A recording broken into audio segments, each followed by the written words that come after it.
You're watching 76ers Now by Chat Sports. I am Jake Chipper, and on today's show, going to be doing a 76ers Now Q&A, taking questions from our subscribers right here on 76ers Now. If you did not get a question in on today's show, be sure to subscribe and check out the community tab of our YouTube channel. That's where we post our mailbag calls for these shows.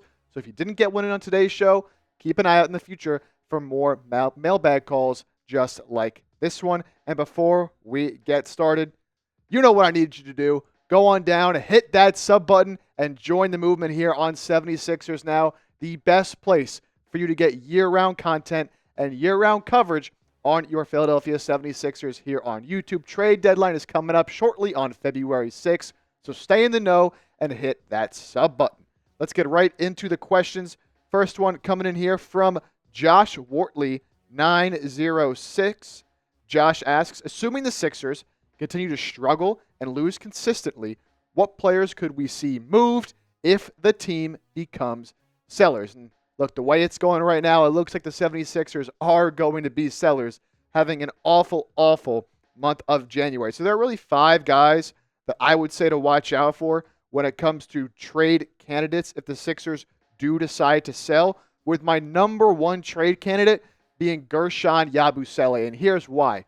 He's had a tremendous year for the 76ers, a great story, making his return to the NBA, averaging over 10 points a game, shooting over 40% from 3, or right around 40% from 3. And he would just bring so much value to a contending team on a very affordable contract. Again, the Sixers got him for a minimum deal.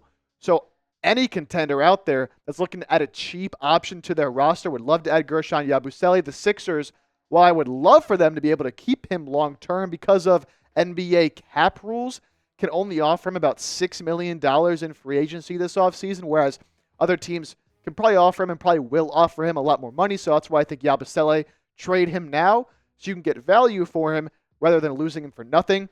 Kind of the same thing with Kelly Oubre. Now, he has a player option this offseason that he can decline and become a free agent, but I think he's approaching 30 years old, and while I do also really like what he brings to this Sixers team, if they are going to go for a full rebuild and tear it all down, I think you can get a decent asset for Kelly Oubre Jr., and again, a guy who, if he does walk in free agency, you don't want to lose him for nothing.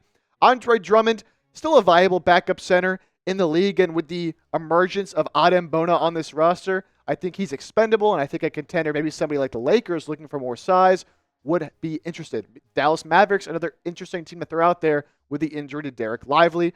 KJ Martin, now he's somebody that we all thought was definitely going to be traded at the deadline because of the contract they gave him, but I might be a little more inclined to wait and hold on to him and trade him in the offseason.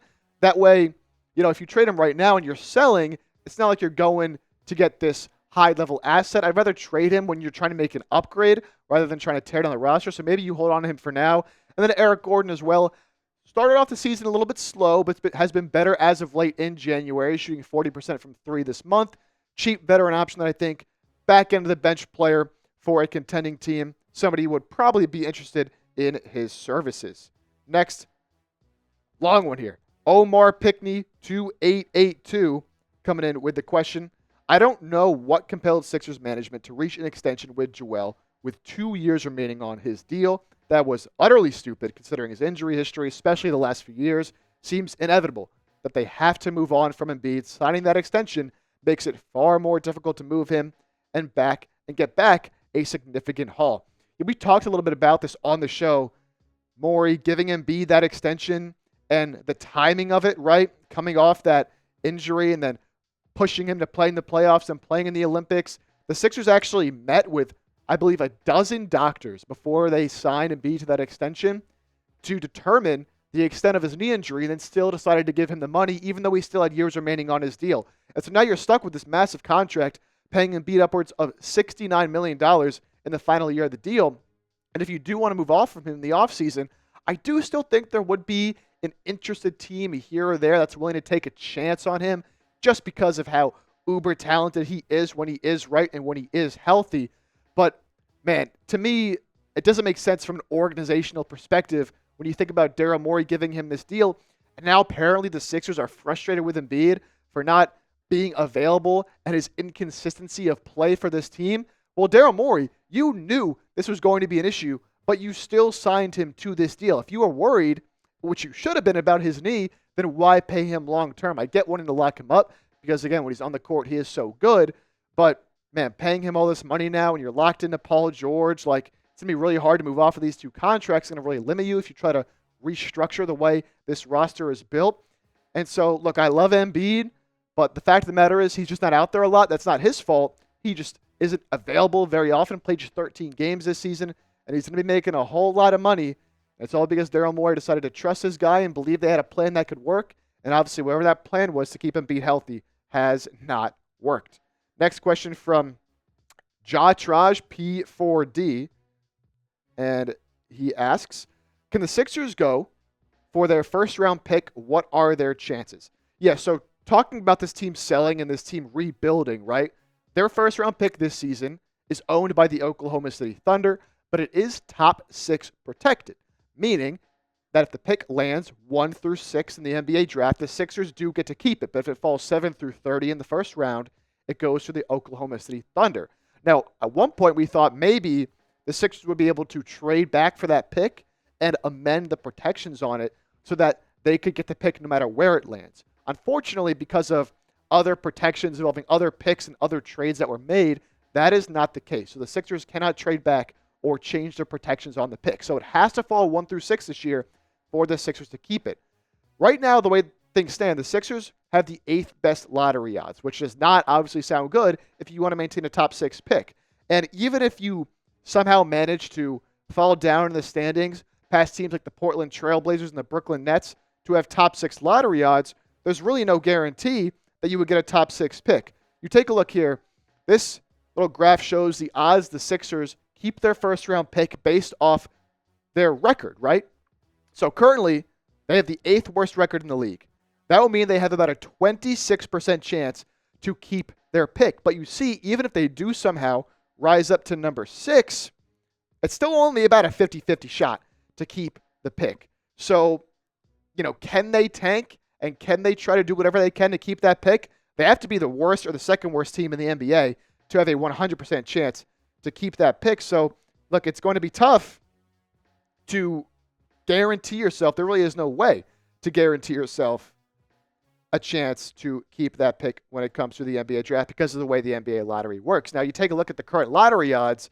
The 76ers sitting at number 8, only a half game behind the Blazers at 7. The Nets not too far ahead of them, or I guess behind them, depending on how you want to look at it. But, all these teams, Wizards, Jazz, Raptors, Pelicans, Hornets, Nets, Blazers, they're all bad teams, right? And they're all also trying to improve their lottery odds. So, look, the Sixers, if they want to try to tank and they want to try to sell, I understand why, but ultimately getting that pick is going to be difficult, and it's really out of their control and out of their hands if they end up keeping it or not. They just got to hope that the lottery falls in your favor, which seems like things have not really been falling in favor in the way of the Philadelphia 76ers here this season. But you let me know, do you want the Sixers to tank this year to try to keep that pick? Simple Y for yes or N for no. Let me know your thoughts down in the comments section. A few more questions to get to, but before we do, got to give a shout out to my boy Jared McCain, man. He was absolutely balling out before he suffered that unfortunate injury that has him out for the season.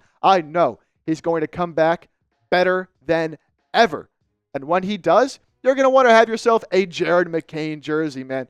One of the foundational pieces of this team, him and Maxey, truly the backcourt of the future for Philadelphia. So if you go to chatsports.com/McCain, you can get yourself a Jared McCain jersey in any different size that you need over through our friends at Fanatics. That link's going to be in the comments section as well as the description of today's video to make it real easy for you guys. So again, chatsports.com/McCain. Go ahead and get yourself a Jared McCain jersey. Now, moving on, next question coming in from Philly Girl Live from the 215. Nice name there. Is Joel Embiid legit hurt, or is he ready to move on from the Sixers? Look, I like Joel Embiid, right? I don't think he's just holding out, not wanting to play basketball right now. I truly do believe that he's dealing with an injury. And here's why I say that. You go back to last year when Joel Embiid originally suffered and had that surgery on his meniscus, and Embiid's had a few meniscus injuries now in his career.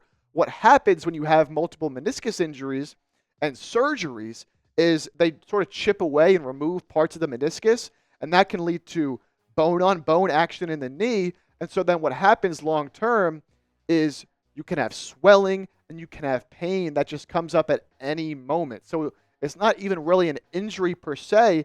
It's just kind of the condition his knee is in, which again is why signing him to that long-term deal was so confusing to me. Because now there's really no way to fix this for Joel Embiid. There's no way to guarantee that he'll ever be healthy again. And it sucks. I feel bad for him, and it sucks for the Sixers organization, but that's where we're at right now. It's not on Embiid. He's not just sitting out, deciding not to play. He wants to get healthy, and I'm sure it's very frustrating for him, but it's just the reality of the situation he's in because him and the Sixers decided to do that surgery last year and try to chase the ring, which obviously did not work out. Last question for today coming in from Darren's Man 9144. I think the Sixers still have a decent shot at the Eastern Conference Finals if they stay healthy. I just want to hear your opinion on this. Well, look, coming into the year, I would have agreed with you. I would have said the Sixers have a very good shot at making the Eastern Conference Finals and making a push to the NBA Finals because of how talented this roster was or how talented we thought this roster was, right? But when they've been fully healthy, they've actually been pretty good when Embiid, Paul George, and Maxey are all on the floor together, but just hasn't happened pretty much at all this season. And I don't know how you can confidently project moving forward that this team will be healthy. Now, I know your question says if they stay healthy. And if they are fully healthy, on an even playing surface, I would say they have enough talent to make it. But look, at this point in the season, we're almost at the trade deadline, and it takes time for championship teams to build chemistry and build cohesion on the court, especially between new teammates like Maxey playing with Paul George, and most importantly, Paul George playing with Joel Embiid. They haven't had the time or the game reps necessary to develop that chemistry that it takes to be a championship level team. So even if by some miracle Joel Embiid does come back healthy, I just don't see how they can put it all together in just a couple months and make a deep playoff run, especially given where they currently sit in the Eastern Conference. Take a look at the standings right now as of Thursday, January 23rd. Cavs have been killing it all year, up there at the number 1 seed. You got Celtics, you got Knicks. That's sort of the range I thought the Sixers would be in heading into the year. Milwaukee Bucks have really turned their season around, as have the Indiana Pacers sitting there at number 5. The surprise Detroit Pistons, led by Cade Cunningham, have been a revelation this season.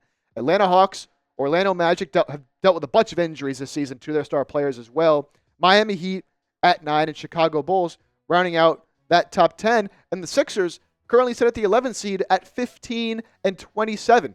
So 2 games back in the loss column from the 10 seed. It's really an uphill battle to even make it out of the play-in to a top 6 seed. Even getting into the play-in is going to be a battle the way this team is playing. So if they did even somehow make it right into the play-in, because I don't know if it's really realistic for them to get a top 6 seed. If they do make it into the play-in, win a play-in game, well, they'd have to win 2 play-in games to get in. They get that number 8 seed. You got to take on most likely the Cleveland Cavaliers, who, with the season they're having, I find it hard to believe the Cavs would lose in a first-round matchup, even if the Sixers team was fully healthy, although I will always give the Sixers a shot if they can figure it out. Just hard to project that they'll do that, given the vibes this season and just everything that's gone on with this Sixers team this year. So, mentally, remember, Sixers right now sitting at 15 and 27 on Thursday, January 23rd. I want you to predict what the Sixers record will be at the end of the year, at the end of this full 82-game schedule. Currently sitting 12 games under 500. I find it hard to believe they can really go anything better than 500 over the rest of these stretch of games, but you let me know how you think they'll finish the season down in the comments section.